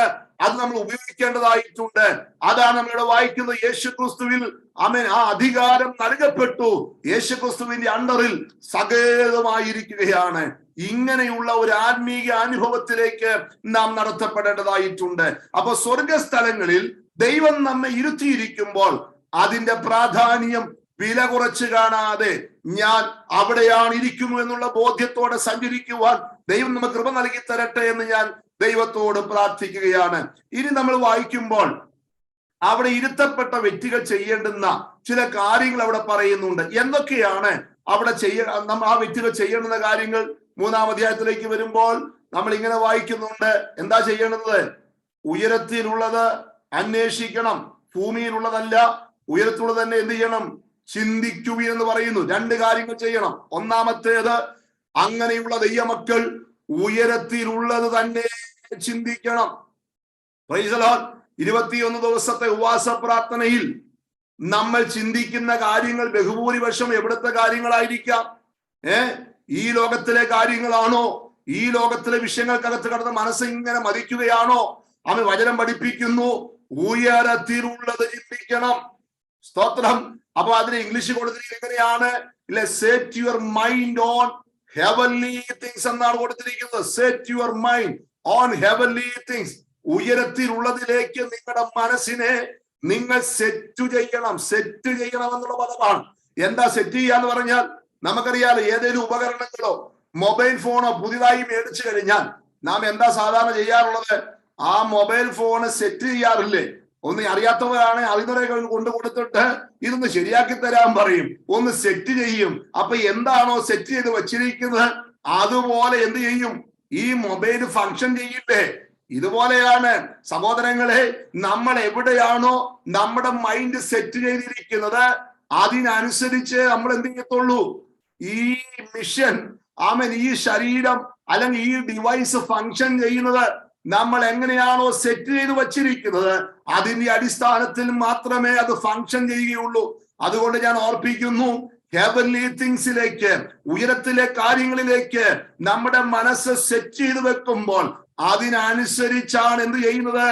ദൈവം നമ്മോട് ഇടപെട്ടുകൊണ്ടിരിക്കുന്നത്. സ്വർഗത്തിലെ ദൈവമായി നമ്മുടെ ശരീരം എവിടെയാണ്? ആത്മീകമായി നമ്മൾ അവിടെ ഇരുത്തപ്പെട്ടവരാണ്. എങ്കിലും നമുക്ക് എന്ത് വേണം? ഈ സ്വർഗത്തിലെ ആ ഒരു എന്താ പറയുന്ന ടവറുമായി എപ്പോഴും എന്ത് വേണമെന്നാണ്? ബന്ധം വേണം. എപ്പോഴും അവിടെ കോണ്ടാക്ട് വേണം. വർഷത്തിൽ ഒരു വർഷത്തിൽ നമ്മൾ ഇങ്ങനെ ഇരിക്കുമ്പോൾ ഉണ്ടാകുന്ന ഒരു ബന്ധമല്ല, വല്ലപ്പോഴും കൂടുമ്പോൾ ഉണ്ടാകുന്ന ഒരു ബന്ധമല്ല. എപ്പോഴും എന്ത് ചെയ്യണമെന്നറിയാമോ? ആ സ്വർഗീയമായ അനുഭവങ്ങളുമായി ദൈവമക്കൾക്ക് ഒരു ബന്ധമുണ്ടായിരിക്കണമെന്നാണ് ദൈവവചനം നമ്മെ ഓർപ്പിക്കുന്നത്. നമ്മൾ എവിടെയാണോ എങ്ങനെയാണോ നമ്മൾ സെറ്റ് ചെയ്ത് വെച്ചിരിക്കുന്നത് അതിനനുസരിച്ചാണ് ദൈവവും നമ്മളുമായിട്ടുള്ള ബന്ധത്തിന്റെ അടിസ്ഥാനം വെളിപ്പെട്ടു വരുന്നത്. അതുകൊണ്ട് സഹോദരങ്ങളെ, ദൈവത്തിനുള്ളത് ചിന്തിക്കുവാൻ, ഉയരത്തിലുള്ളത് കാണുവാൻ ദൈവം നമ്മളെ സഹായിക്കേണ്ടതിനായിട്ട് ഞാൻ ദൈവത്തോട് പ്രാർത്ഥിക്കുകയാണ്. 2-ാമത്തെ കാര്യം, ഒന്ന്, നിങ്ങൾ ഉയരത്തിലുള്ളത് നിങ്ങൾ ചിന്തിക്കണം. 2-ാമത്തെ കാര്യം, നിങ്ങൾ ഉയരത്തിലുള്ളത് നിങ്ങൾ അന്വേഷിക്കണം. എന്താ അന്വേഷിക്കുക? സീക്ക് എന്നാണ് അവിടെ കൊടുത്തിരിക്കുന്നത്. ഉയരത്തിലുള്ളതിനെ നിങ്ങൾ അന്വേഷിക്കണം. സ്തോത്രം. എന്താ അതിന്റെ അർത്ഥം എന്താണെന്നറിയാമോ? ദൈവിക താല്പര്യങ്ങളെ മുൻനിർത്തിക്കൊണ്ടുള്ള ഒരു ജീവിതം, എപ്പോഴും ആത്മീക വിഷയങ്ങളെ സംബന്ധിച്ച ഒരു എരിവ്, ആത്മീയ വിഷയങ്ങളെ സംബന്ധിച്ച ഒരു തീഷ്ണത നമ്മൾ എപ്പോഴും അതറിയാണ്, അത് മനസ്സിലാക്കാൻ, അതിനുവേണ്ടിയുള്ള നമ്മുടെ ഉള്ളിന്റെ ഉള്ളിലെ അതീവമായ ആഗ്രഹം, ഇതൊക്കെ എന്തിന്റെ ഫലമായിട്ടാണെന്നറിയാമോ? നമ്മൾ ഉദാത്തമായി ഇതിനെ അന്വേഷിക്കുന്നതിന്റെ തെളിവായിട്ട് വേണം നമ്മൾ മനസ്സിലാക്കാൻ. അപ്പോൾ ഞാൻ പറഞ്ഞു വരുമ്പോൾ, സ്വർഗസ്ഥലങ്ങളിൽ നാം ഇരുത്തപ്പെട്ടിരിക്കുമ്പോൾ ഒന്നാമത് നമ്മൾ എന്ത് ചെയ്യുമെന്നറിയാമോ? ഉയരത്തിലുള്ള നമ്മൾ എന്ത് ചെയ്യും? നമ്മൾ ചിന്തിക്കും. രണ്ടാമത് നമ്മൾ എന്ത് ചെയ്യുമെന്നറിയാമോ? ഉയരത്തിലുള്ള നമ്മൾ അന്വേഷിക്കുവാൻ വേണ്ടി തുടങ്ങും. അവരെ സംബന്ധിച്ച് ദൈവവചന ധ്യാനമില്ലാതെ, പാട്ടുകളില്ലാതെ, ആരാധനയില്ലാതെ, പ്രാർത്ഥനയില്ലാതെ അവർക്ക് ഈ ഭൂമിയിൽ ജീവിക്കാനേ കഴിയുകയില്ല. സ്തോത്രം എന്ന് പറഞ്ഞാൽ കുടുംബ പ്രാർത്ഥന മസ്റ്റാണ്, പേഴ്സണൽ പ്രയർ മസ്റ്റാണ്. അവ ഒന്നിച്ചുള്ള പ്രാർത്ഥനകൾ മാത്രമല്ല, എല്ലാവിധ മേഖലകളിലും ദൈവവചന ധ്യാനവും ദൈവവചനീയമായ ബന്ധവും അവരുടെ ജീവിതത്തിൽ വർദ്ധിച്ചു വരുവാൻ തക്കവണ്ണം അത് ഇടയായിത്തീരും. അങ്ങനെ ദൈവത്തെ അന്വേഷിക്കുന്ന ഒരു യാത്രയിൽ നാം പെട്ടിരിക്കുകയാണ്. നമ്മൾ കർത്താവിനെ മുഴുവനുമായി നമ്മൾ അറിഞ്ഞിട്ടുണ്ടോ? നമ്മൾ കർത്താവിനെ ഇതുവരെ മൊത്തത്തിൽ അറിഞ്ഞിട്ടില്ല. നമ്മൾ എന്ത് ചെയ്യുക? ഓരോ ദിവസവും കർത്താവിനെ ഇങ്ങനെ അറിഞ്ഞാണ് നമ്മുടെ യാത്ര നാം മുമ്പോട്ട് പോയിക്കൊണ്ടിരിക്കുകയാണ്. പൗലോസ് പറഞ്ഞ വാക്യമുണ്ട്, എങ്ങനെയാണെന്നറിയാമോ? ഞാൻ പിടിച്ചു ഞാൻ കരുതുന്നില്ല, പിന്നെന്താണ്? ഞാൻ പിടിക്കാമോ എന്ന് വെച്ച് ഞാൻ അതിനു വേണ്ടി ഓടുകയാണ്. സ്തോത്രം. അത്രയും വലിയ മനുഷ്യൻ, അനേക ലേഖനങ്ങൾ എഴുതിയ, സഭകൾ സ്ഥാപിച്ച, കൃപാവരങ്ങളുള്ള ദൈവിക മനുഷ്യൻ പറയുകയാണ്, ഞാൻ പിടിച്ചു എന്ന് കരുതുന്നില്ല, പിടിക്കാമോ എന്ന് വെച്ച് ഞാൻ ഓടുകയാണ്. സ്തോത്രം. അങ്ങനെയാണെങ്കിൽ ആഴ്ചയിൽ വല്ലപ്പോഴും ഒരു പ്രയറും പ്രാർത്ഥനയും മുമ്പോട്ട് പോകും. നമ്മുടെയൊക്കെ കാര്യങ്ങൾ എങ്ങനെയാകും സഹോദരങ്ങളെ? അങ്ങനെ വരാതിരിക്കേണ്ടതിന് നമുക്ക് എപ്പോഴും എന്ത് ചെയ്യാൻ സാധിക്കണമെന്നറിയാമോ? ഉയരത്തിലുള്ള കാര്യങ്ങൾ ചിന്തിക്കുവാൻ, അതിനെ അന്വേഷിക്കുവാൻ, നമ്മുടെ ലൈഫിനകത്ത് പോലും വലിയ മാറ്റങ്ങൾ ഉണ്ടാകേണ്ടതിനായിട്ട് നമുക്ക് ഇന്ന് രാത്രികാലം നമ്മുടെ ദൈവത്തോട് നമുക്ക് പ്രാർത്ഥിക്കാം. ഈ ഉപവാസ പ്രാർത്ഥന അതിന് കാരണമായി തീരട്ടെ. കർത്താവേ, നിന്നെ കൂടുതൽ അറിയാൻ, നിന്നെ കൂടുതൽ മനസ്സിലാക്കാൻ, നിന്റെ സാന്നിധ്യം കൂടുതൽ കർത്താവെ എക്സ്പീരിയൻസ് ചെയ്യുവാൻ ഞങ്ങളെ സഹായിക്കണമേ എന്ന് നമുക്ക് ദൈവത്തോട് പ്രാർത്ഥിക്കാം. 3-ാം അധ്യായത്തിന്റെ 3-4 വാക്യങ്ങളോട് ഒന്ന് ശ്രദ്ധിച്ചാട്ട്. നിങ്ങളെ ഭേദഭാഗം ഒന്നുകൂടെ ഒന്ന് വായിച്ചാട്ട്. 3-4 വാക്യങ്ങളോട് ഒന്ന് വായിച്ചാട്ട്. നിങ്ങൾ മരിച്ച് നിങ്ങളുടെ ജീവൻ ക്രിസ്തുവിനോട് കൂടെ ദൈവത്തിൽ മറഞ്ഞിരിക്കുന്നു. നമ്മുടെ ജീവനായ ക്രിസ്തു വെളിപ്പെടുമ്പോൾ നിങ്ങളും അവനോടുകൂടെ തേജസ്സിൽ വെളിപ്പെടും. നോക്കിക്കേ, ഇവിടെ 3-4 വാക്യങ്ങളിൽ പറയുകയാണ്, നിങ്ങൾ മരിച്ച് നിങ്ങളുടെ ജീവൻ ക്രിസ്തുവിനോടുകൂടെ ദൈവത്തിൽ മറഞ്ഞിരിക്കുന്നു. നമ്മുടെ ജീവനായ ക്രിസ്തു വെളിപ്പെടുമ്പോൾ നിങ്ങളും അവനോടുകൂടെ തേജസ്സിൽ വെളിപ്പെടും. 3 കാര്യങ്ങൾ ഈ വാക്യത്തിൽ പറയുന്നുണ്ട്. എന്തൊക്കെയാണ്? 1, നിങ്ങൾ മരിച്ചു. 2, നിങ്ങൾ ക്രിസ്തുവിൽ മറഞ്ഞിരിക്കുന്നു. 3, നിങ്ങൾ ഒരു ദിവസം തേജസ്സിൽ വെളിപ്പെടും. ഒന്ന് ശ്രദ്ധിച്ച വാക്യങ്ങൾ. 1, നിങ്ങൾ മരിച്ചു. 2, നിങ്ങൾ ക്രിസ്തുവിൽ മറഞ്ഞിരിക്കുന്നു. 3, നിങ്ങൾ ഒരു സുപ്രഭാതത്തിൽ യേശു ക്രിസ്തുവിനോട് കൂടെ തേജസ്സിൽ വെളിപ്പെടും. ഒരു വിശ്വാസിയുടെ, നമ്മളുടെ, പ്രസംഗിക്കുന്ന എന്റെ കേൾക്കുന്ന നിങ്ങളുടെ ജീവിതവുമായി ബന്ധപ്പെട്ട് പൗലോസ് പറയുന്നു 3 വിധ കാലഘട്ടങ്ങളെ സൂചിപ്പിക്കുക. 1, മരിച്ചതെന്നാണ്? അത് ഭൂതകാലഘട്ടമാണ്. ക്രിസ്തുവിൽ മറഞ്ഞിരിക്കുന്നു പറയുമ്പോൾ അതേത് കാലഘട്ടമാ? അത് പ്രസന്റ് കാലഘട്ടമാണ്, വർത്തമാന കാലഘട്ടമാണ്. തേജസ് വെളിപ്പെടുന്നു പറയുമ്പോൾ ഏത് കാലഘട്ടമാണ്? ഫ്യൂച്ചർ കാലഘട്ടമാണ്. ഭൂതകാലത്തെയും വർത്തമാനകാലത്തെയും ഭാവി കാലത്തെയും നമ്മളിലേക്ക് ബന്ധിപ്പിച്ചുകൊണ്ട് പൗലോസ് പറയുന്നു, എന്താ? നമ്മളുടെ സാഹചര്യം, നമ്മുടെ ആത്മീക അവസ്ഥകളുടെ പോക്ക് എങ്ങനെയാണെന്നാണ് ഈ വാക്യം വെളിവാക്കുന്നത്. അപ്പൊ ഒന്ന് ചിന്തിച്ചാട്ടെ. നിങ്ങൾ മരിച്ചു എന്ന് പറയുമ്പോൾ ആര് മരിച്ചു? ആരാ മരിച്ചേ? നിങ്ങൾ മരിച്ചു, ഞാൻ മരിച്ചു. എന്തിനാ മരിച്ചത്? ഫിസിക്കലി മരിച്ച കാര്യമല്ല കേട്ടോ, ഫിസിക്കലി മരിച്ച കാര്യമൊന്നുമല്ല. പാപത്തിന് നമ്മൾ മരിച്ചു. അപ്പൊ ഞാൻ ചോദിക്കട്ടെ, നമ്മൾ പാപത്തിന് മരിച്ചവരാണെങ്കിൽ മരിച്ചു കിടക്കുന്ന ഒരു ബോഡി, ഡെഡ് ബോഡിയുടെ പ്രത്യേകത എന്താണ്? ഒന്ന് പറയാമോ? ഒരു ശവശരീരം മരിച്ചു കിടക്കുമ്പോൾ അതിന്റെ പ്രധാനപ്പെട്ട പ്രത്യേകത എന്താണ്? എന്താ അതിന്റെ പ്രത്യേകത? നമ്മൾ ചെല്ലുമ്പോൾ നിൽക്കുന്നു, അത് കിടക്കുന്നു എന്നുള്ള ആശയമാണോ? മരിച്ച ഡെഡ് ബോഡിയുടെ പ്രത്യേകത എന്ന് പറഞ്ഞാൽ അത് എന്ത് ചെയ്യുന്നില്ലെന്നാ? പ്രതികരിക്കുന്നില്ല. പ്രതികരിക്കുന്നുണ്ടോ? മരിച്ച ഡെഡ് ബോഡി എവിടെയെങ്കിലും പ്രതികരിച്ചിട്ടുണ്ടോ? മരിച്ച ഡെഡ് ബോഡി എവിടെയെങ്കിലും കംപ്ലൈന്റ് പറഞ്ഞിട്ടുണ്ടോ? അതുകൊണ്ട് അവൻ എന്നെ കാണാൻ വന്നിട്ട് ചിരിച്ചില്ല, അല്ല റീത്ത് വെച്ചില്ലെന്ന് ഏതെങ്കിലും ഡെഡ് ബോഡി പറഞ്ഞിട്ടുണ്ടോ? ഒരു ഡെഡ് ബോഡി ഒരു സ്ഥലത്തും പറഞ്ഞിട്ടില്ല. ഏതെങ്കിലും ഡെഡ് ബോഡി പറഞ്ഞിട്ടുണ്ടോ എനിക്ക് ഇന്ന സ്ഥലത്ത് എന്നെ കൊണ്ട് ഇരുത്തിയില്ല എന്നൊന്നും ഏതെങ്കിലും ഡെഡ് ബോഡി പറഞ്ഞിട്ടുണ്ടോ? ശ്രദ്ധിക്കണം, നിങ്ങൾ ഒരു ഡെഡ് ബോഡി ഒരു സ്ഥലത്തും പറഞ്ഞിട്ടില്ല. ശ്രദ്ധിക്കുക, ഇതുപോലെയാണ് നമ്മൾ പാപത്തിന് മരിക്കുക എന്ന് പറഞ്ഞാൽ നമ്മുടെ സെൽഫ് ചാകുകയാ, നമ്മുടെ സ്വയം ചാകുകയാ, നമ്മുടെ ഈഗോ നമ്മുടെ ചാകണം. ഒരാൾ പാപത്തിന് മരിച്ചെന്ന് പറഞ്ഞാൽ നമ്മുടെ സെൽഫ് അവിടെ ഡെഡ് ആകുകയാണ്. പാപം നമ്മളിൽ ആക്ടിവേറ്റ് ആകുന്നില്ല, പാപം നമ്മൾ ഇന്നാക്ടിവേറ്റ് ആകുകയാണ്. ശരിയല്ലേ? നമ്മൾ പാപത്തിന് മരിച്ചെന്ന് പറഞ്ഞാൽ സിന്ന് നമ്മളിൽ ആക്ടിവേറ്റ് ആകില്ല. ലോക മനുഷ്യനെ പോലെ നമ്മളിൽ പാപം ആക്ടിവേറ്റ് ആകുന്നെങ്കിൽ അതിന്റെ അർത്ഥം എന്താണെന്നറിയാമോ? ആ വ്യക്തി പാപത്തിന് യഥാർത്ഥമായി മരിച്ചിട്ടില്ല. സ്തോത്രം. ഉപവാസ പ്രാർത്ഥനയിൽ ദൈവത്തിന്റെ വചനം ഞാൻ നിങ്ങൾ പങ്കുവെക്കുകയാണ്. അങ്ങനെ എന്തെങ്കിലും ഉണ്ടെങ്കിൽ പൗലോസ് പറയുന്നുണ്ട്, റോമാനത്തിൽ പറയുന്നുണ്ട്, നിങ്ങൾ പാപത്തിന് മരിച്ചു എന്ന് നിങ്ങളെ തന്നെ കൗണ്ട് യുവേഴ്സ് എന്ന വാക്യമുണ്ട്. നിങ്ങളെ തന്നെ എണ്ണണം. എങ്ങനെ എണ്ണുന്നേ? കൗണ്ട് 1 2 3 4 5 എങ്ങനെ എണ്ണാൻ പറ്റുന്നത്? എന്നെ ഒരാൾ വിളിച്ചിട്ട് പറയുക, ബൈജു പാസ്റ്റർ ആള് ശരിയല്ല, ബൈജു പാസ്റ്റർ ഇങ്ങനെയാണ് എന്ന് പറയുമ്പോ ഞാൻ തിരിച്ച് അവനവന്റെ പണിക്ക് പോട്ടെ എന്നും പറയുമ്പോ വേറെ ഡയലോഗ് അടിക്കാൻ വേണ്ടി പോകാതെ എന്ത് ചെയ്യണം? ഞാൻ കൗണ്ട് ചെയ്യണം. ഞാൻ പാപത്തിന് മരിച്ചല്ലോ 1 2 3 4 5 എന്ന് എന്നെ തന്നെ എണ്ണണം. സ്തോത്രം. എന്തിനു മരിച്ചു? I died to sin. ഞാൻ പാപത്തിന് മരിച്ചു എന്ന് എന്നെ തന്നെ എണ്ണണം. ഓരോ ദിവസം ഓരോ വിശ്വാസി എണ്ണണം. Price the Lord. ഇത് എണ്ണാതെ ഒന്നും സക്സസ്ഫുൾ ക്രിസ്ത്യൻ ലൈഫ് സാധ്യമല്ല. 20 അല്ല 41 നമ്മൾ ഇരുന്നാലും നമ്മുടെ ജീവിതത്തിൽ നമ്മൾ ക്രിസ്തുവിന് വേണ്ടി മരിച്ചു എന്നും പാപത്തിന് വേണ്ടി നമ്മൾ മരിച്ചു എന്നും ആമേൻ നമ്മളെ തന്നെ എണ്ണാത്തിടത്തോളം കാലം നമുക്കൊരു സക്സസ്ഫുൾ ക്രിസ്ത്യൻ ലൈഫ് ഈ ഭൂമിയിൽ സാധ്യമാകുകയില്ല.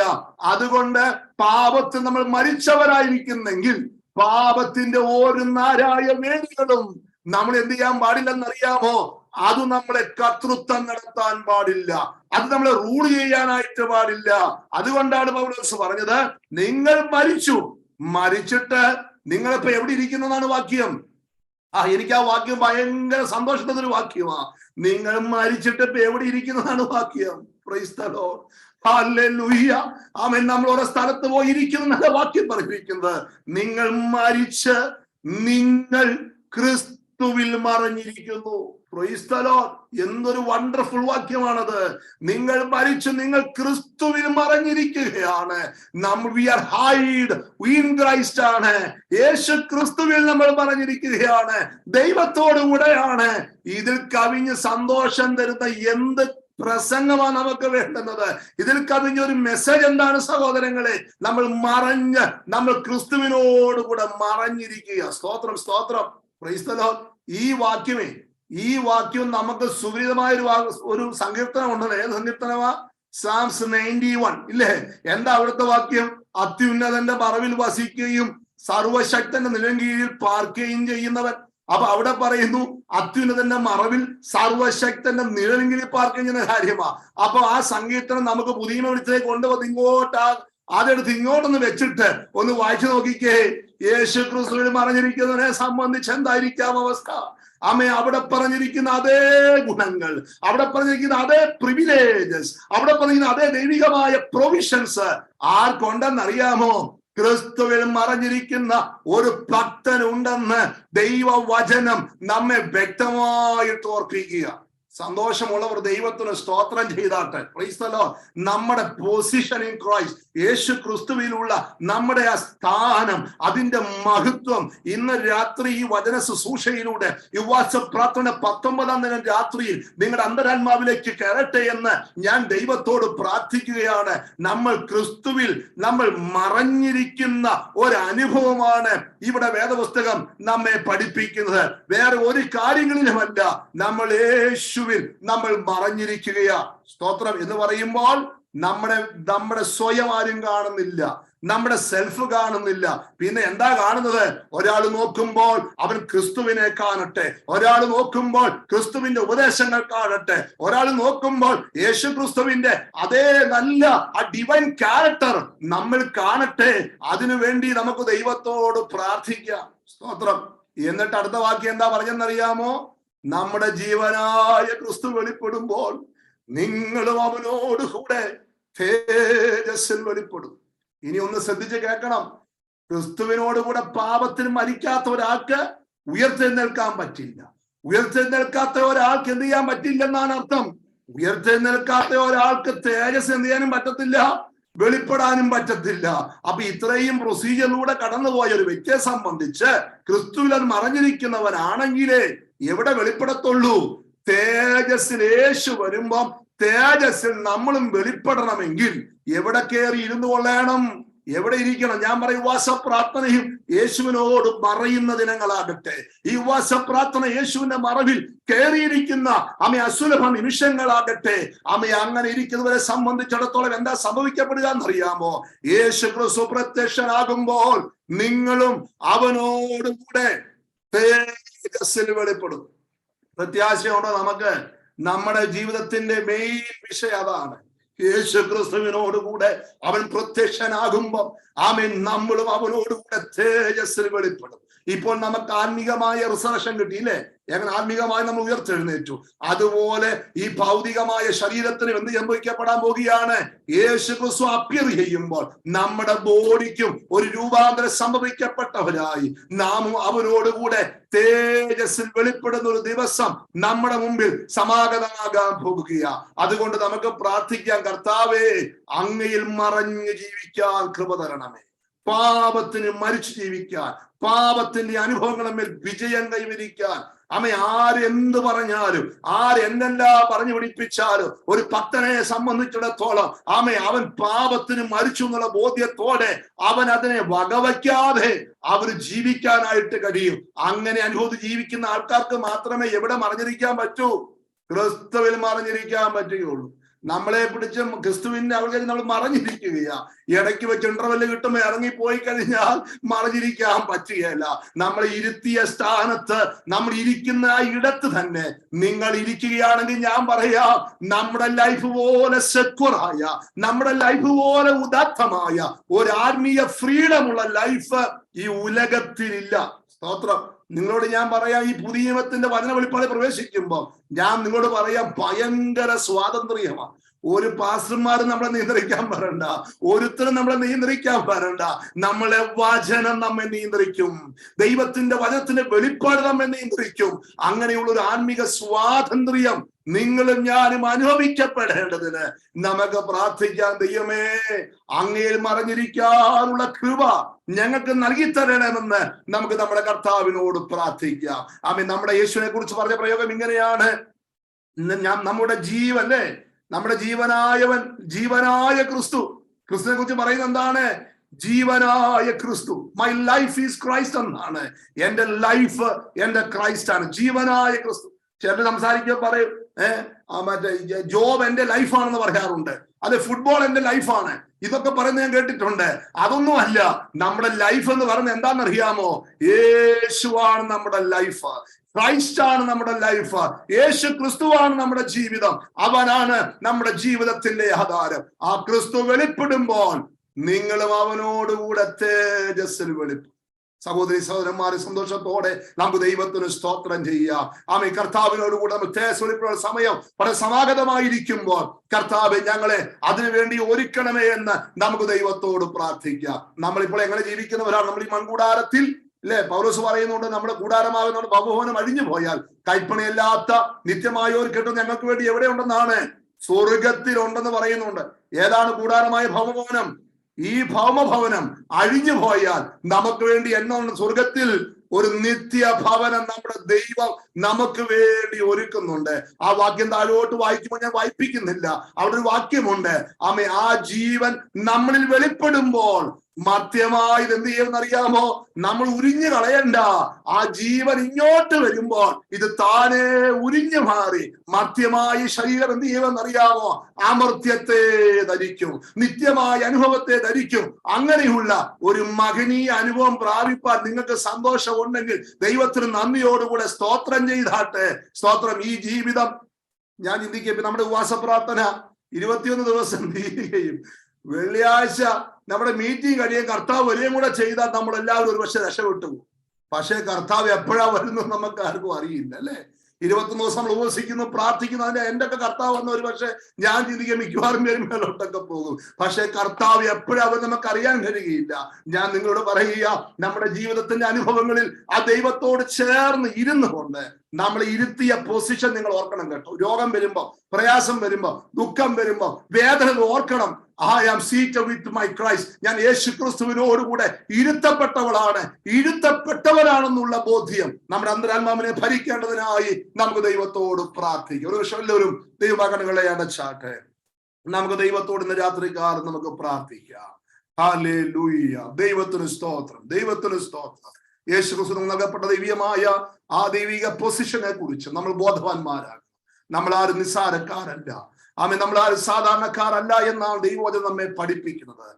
ലോകപ്രകാരം നമുക്ക് ഒന്നുമില്ലായിരിക്കാം, ലോകപ്രകാരം സ്ഥാനമില്ലായിരിക്കാം, മാനമില്ലായിരിക്കാം, സാമ്പത്തികമില്ലായിരിക്കാം, സൗന്ദര്യമൊന്നുമില്ലായിരിക്കാം. പക്ഷേ വചനം പറയുന്നു യേശു ക്രിസ്തുവിലൂടെ നമുക്ക് നൽകപ്പെട്ട പൊസിഷൻ അത് ഉന്നതമാണ്, അത് ഏറ്റവും ശ്രേഷ്ഠമേറിയതാണെന്ന തിരിച്ചറിവോടുകൂടെ നമ്മളെ ആക്കിയ ആ മേഖലയിൽ നമ്മൾ വിശ്വസ്തരായി നിലകൊള്ളുവാൻ, പാപത്തിൽ ഞാൻ മരിച്ചിരിക്കുകയാണെന്നുള്ള ബോധ്യത്തോടെ ജീവിതം മുൻപോട്ട് നയിപ്പാൻ തക്കവണ്ണം ദൈവം നമ്മെ സഹായിക്കേണ്ടതിനായി നമുക്ക് ദൈവത്തോട് പ്രാർത്ഥിക്കാം. Hallelujah, hallelujah. നമ്മുടെ പ്രത്യാശ എന്ന കർത്താവ് വെളിപ്പെടുവാൻ സമയം വളരെ സമാഗതമായിരിക്കുമ്പോൾ പ്രത്യാശയോടെ ജീവിപ്പാൻ ദൈവം നമ്മളെ സഹായിക്കേണ്ടതിനായി നമുക്ക് ദൈവത്തോട് പ്രാർത്ഥിക്കാം.